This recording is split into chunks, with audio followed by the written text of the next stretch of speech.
ये कहानी कई सौ साल पुरानी है। जब अरब के सहरा में एक खाना बदोश कबीला रहता था। रात में वो लोग बातें कर रहे थे। एक औरत ने बताया कि क्या तुम लोगों को पता चला कि बेला नाम की एक औरत हमारे सहरा में आई हुई है और वो शादी करने के लिए किसी अच्छे रिश्ते की तलाश में है। हाँ, मैंने भी ये खबर सुनी है। सुना है वो बहुत अमीर औरत है और जो भी उसके पास रिश्ता लेकर के जाता है वो उसको मना कर देती है। नौमान ये खबर सुनकर के खुश हो गया। उसने कहा, मैं सोच रहा हूँ कि मैं जाऊँ उस औरत के पास अपना रिश्ता लेकर के, हो सकता है वो मुझसे शादी कर ले। एक बड़े मियाँ ने कहा, अरे नौमान, वो औरत बड़ी खूबसूरत है और मुझे लगता है कि बहुत दिनों से तुमने अपनी शक्ल आईने में नहीं देखी। बड़े मियाँ की बात सुनकर के सब लोग हंस पड़े, मगर नौमान को ये बात बिल्कुल भी पसंद नहीं आई। उसको बहुत गुस्सा आ रहा था। अगले दिन सुबह सुबह नौमान तैयार होकर के अपने ऊँट पर बैठ गया और बेला से मिलने के लिए निकल गया।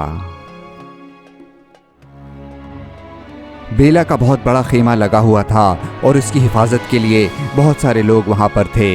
एक तलवार वाला आदमी आगे बढ़ा और बोला, ए अजनबी, वहीं पर रुक जाओ, आगे मत बढ़ो।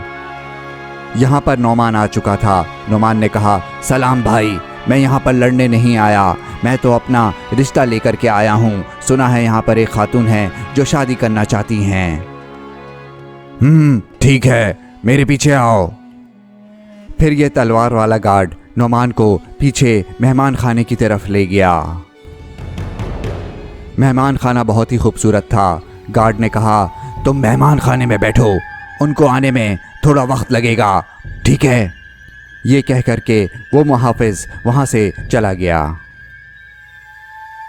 नौमान मेहमान खाने में बैठ करके बेला का इंतज़ार करता रहा, मगर वो नहीं आई और रात हो गई। नौमान ने गार्ड से पूछा, अरे भाईजान, बहुत देर हो गई है, आखिर कब आएंगी वो?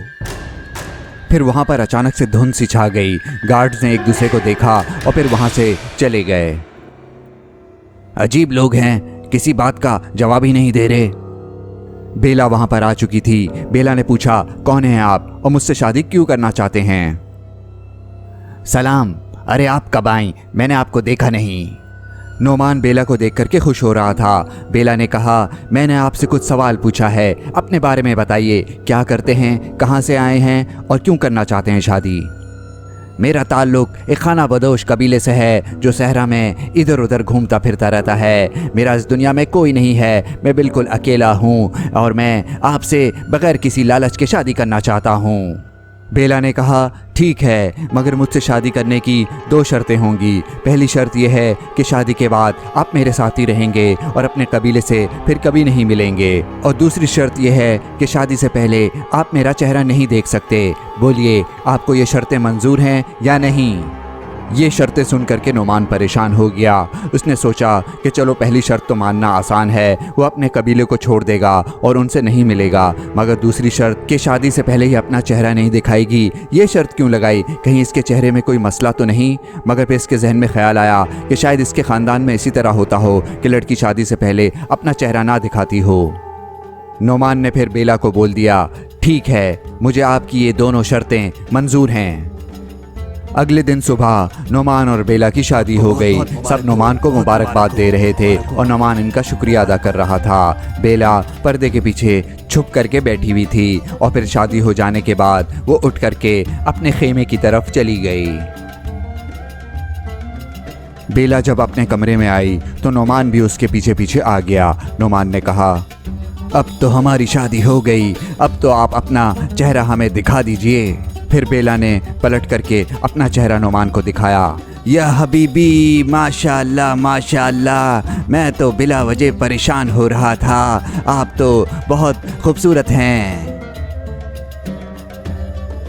बेला का चेहरा बिल्कुल ठीक था, बल्कि वो तो खूबसूरत थी। ये दोनों एक दूसरे को देख करके बहुत खुश हो गए।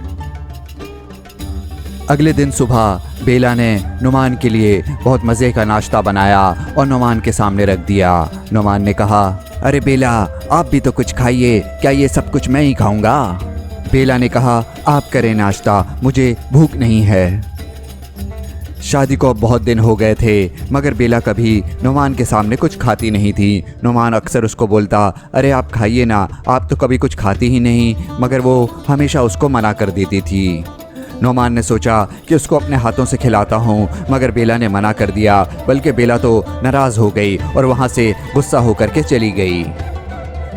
नुमान बेला की तरफ से परेशान रहने लगा था, क्योंकि बेला मज़े मज़े की चीज़ें बना करके नुमान को तो देती थी, मगर ख़ुद कुछ नहीं खाती थी। हमेशा बहाना बना लेती थी। कभी कहती थी कि उसकी तबीयत ठीक नहीं है और कभी कहती थी कि उसको भूख नहीं है। एक दिन रात में ये दोनों अपने कमरे में सो रहे थे। नुमान तो गहरी नींद में था, मगर बेला उठी हुई थी। बेला को जब यकीन हो गया कि नुमान सो रहा है, तो वो दबे पांव चुपके से कमरे से बाहर निकल गई। मगर नुमान की ठीक उसी वक्त आंख खुल गई। उसने देखा कि बेला नहीं है, तो वो उठ करके कमरे से बाहर निकला। अरे ये क्या, बेला अकेले कहीं भागी चली जा रही थी। नुमान भी उसके पीछे भागना शुरू हो गया। नुमान जानना चाहता था कि अंधेरे में अकेले बेला कहाँ जा रही है। बेला के खेमे के करीब एक कब्रिस्तान था। बेला उसके अंदर चली गई। नुमान परेशान हो गया ये देख करके कि आखिर रात के इस वक्त ये कब्रिस्तान में कर क्या रही है। कब्रिस्तान में एक कमरा था। बेला ने इधर उधर देखा और फिर उस कमरे का दरवाज़ा खटखटाया। नुमान दरख्त के पीछे छुप करके ये सब कुछ देख रहा था। फिर उस कमरे का दरवाज़ा खुला और एक अजीब सा आदमी उस कमरे से बाहर निकला। दोनों एक दूसरे को देख करके खुश हो रहे थे। फिर बेला उस आदमी के पीछे उस कमरे के अंदर चली गई। कमरे का दरवाज़ा जैसे ही बंद हुआ तो नुमान दरख्त के पीछे से निकला। वो अंदर झांक करके देखना चाहता था कि आखिर इस कमरे के अंदर हो क्या रहा है। उस कमरे के पीछे एक खिड़की थी। नुमान ने वहाँ से झांक करके अंदर देखा।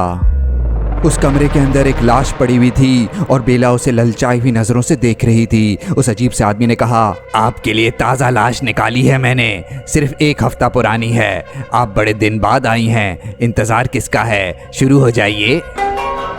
बेला ने कहा, हाँ मैं थोड़ा मसरूफ़ थी इसलिए नहीं आ सकी। बहुत दिन से कुछ नहीं खाया, बहुत ज़्यादा भूख लग रही है। नुमान को तो ये देख करके अपनी आंखों पे यकीन नहीं आ रहा था कि बेला ऐसा कैसे कर सकती है। बेला ने लाश का हाथ उखाड़ करके उसे खाना शुरू कर दिया। ये देख करके नुमान की हल्की सी चीख निकल गई।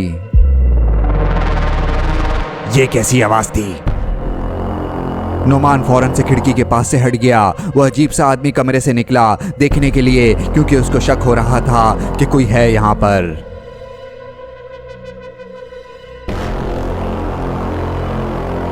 नुमान वहां से फौरन से निकलकर भागने में कामयाब हो गया। किसी ने उसको नहीं देखा। नुमान खेमे में वापस आ गया। उसको नहीं समझ आ रहा था क्या करे, और ये भी सोच रहा था कि बेला तो थोड़ी देर में वापस आ जाएगी। फिर वही हुआ। बेला लाश खाने के बाद थोड़ी देर में वापस आ गई। बेला खेमे के अंदर आई तो उसने देखा कि नुमान आराम से सो रहा है। वो दबे पांव नुमान के आहिस्ते आहिस्ते करीब आ गई, मगर नुमान सो नहीं रहा था। वो सोने की एक्टिंग कर रहा था। उसे डर था कि कहीं बेला उसे भी ना खा ले। बेला नुमान को बड़े प्यार से देख रही थी। फिर वो उसके साथ आराम से सो गई। थोड़ी देर में सूरज निकल गया और सुबह हो गई। बेला खेमे में जोर जोर से चीख रही थी, गार्ड्स तुम लोग कहाँ हो? कब से मैं बुला रही हूँ, फौरन से खेमे के अंदर आओ। 2 गार्ड्स भाग करके खेमे के अंदर आए। जी बोलें, क्या हुआ? बेला ने कहा, अरे देखो नुमान को क्या हो गया है, बहुत देर से उठा रही हूँ नहीं उठ रहा। देखो जाकर के इसे क्या हुआ। एक गार्ड ने आगे जाकर के नुमान को चेक किया। क्या हुआ है इसे? अरे इसे तो बहुत तेज़ बुखार है और इसकी सांस भी उखड़ रही है। हमें इसे फौरन से किसी हकीम के पास लेकर के जाना पड़ेगा, कहीं ये मर ना जाए। अरे तुम लोगों के पास कोई दवा है तो वो दे दो, कहीं जाने की ज़रूरत नहीं है। हमारे पास तो कोई दवा नहीं है, हकीम के पास जाना होगा। ओहो क्या मुसीबत है। अच्छा ठीक है, इसे ले जाओ, बस ख्याल रखना कि कहीं ये इधर उधर ना निकल जाए। ओके, आप फिक्र नहीं करें। फिर गार्ड्स नुमान को उठा करके हकीम साहब के पास ले आए। हकीम साहब ने गार्ड्स को कहा, इसकी तबीयत बहुत ख़राब है, दवाई बनाने में थोड़ा वक्त लगेगा, जब तक आप लोग बाहर इंतज़ार करें। हकीम साहब समझ गए थे कि नुमान को किसी किस्म का ख़तरा है, इसलिए उन्होंने गार्ड्स को खेमे से बाहर जाने को कहा और फिर नुमान से पूछा, नौजवान तुम इतना डरे हुए क्यों हो, बताओ क्या बात है। नुमान ने हकीम साहब को जल्दी जल्दी सारी बात बता दी कि इसकी बीवी कब्र से लाश निकाल करके खाती है। उसने कहा, हकीम साहब मुझे बचा लें इससे पहले कि वो मुझे भी खा जाए। हकीम साहब ने कहा, अच्छा तो ये औरत बड़े सालों बाद फिर आ गई, अब आप इसे जानते हैं? हाँ, अब जो मैं तुम्हें बात बताने जा रहा हूँ बेटा, उस बात को बड़े गौर से सुनना। हकीम साहब गुस्से में लग रहे थे और कुछ सोच रहे थे। नुमान भी परेशान था कि आखिर हकीम साहब इसकी बीवी को कैसे जानते हैं। फिर हकीम साहब ने कहा, बेटा जिस औरत से तुमने शादी की है वो इंसान नहीं, गूल है। गूल? अरे ये क्या होता है? गूल जिन होते हैं और इन्हें मरे हुए इंसान खाना पसंद होते हैं और ये इंसान के रूप में भी आते हैं। इसने तुमसे सिर्फ इसलिए शादी की है कि तुम्हें भी मार करके खा ले। बेटा डरो मत, जैसा मैं कहूं वैसा करोगे तो इस दफा ये बच करके भागने में कामयाब नहीं होगी। रात हो गई थी। गार्ड्स नुमान को वापस ले आए थे। बेला ने नुमान के लिए रात के खाने में बड़े मज़े की चीज़ बना करके उसके सामने रख दी थी।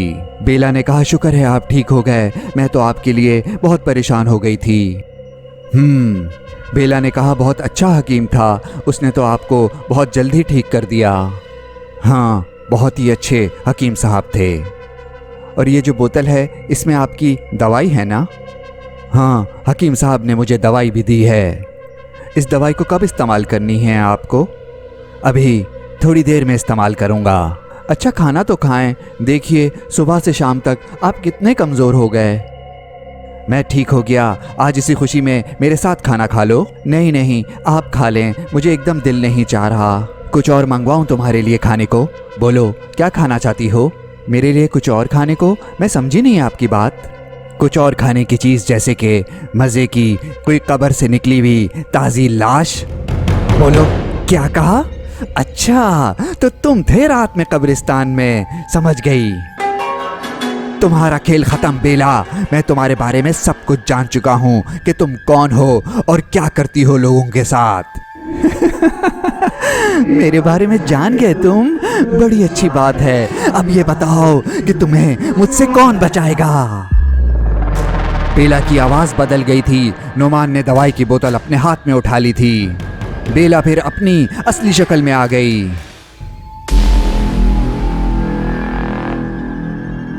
नुमान, मरने के लिए तैयार हो जाओ। नुमान ने जैसे ही बेला के ऊपर दवाई फेंकी उसमें आग लग गई। ये क्या किया? नहीं छोड़ोगे? अच्छा नहीं किया तुमने।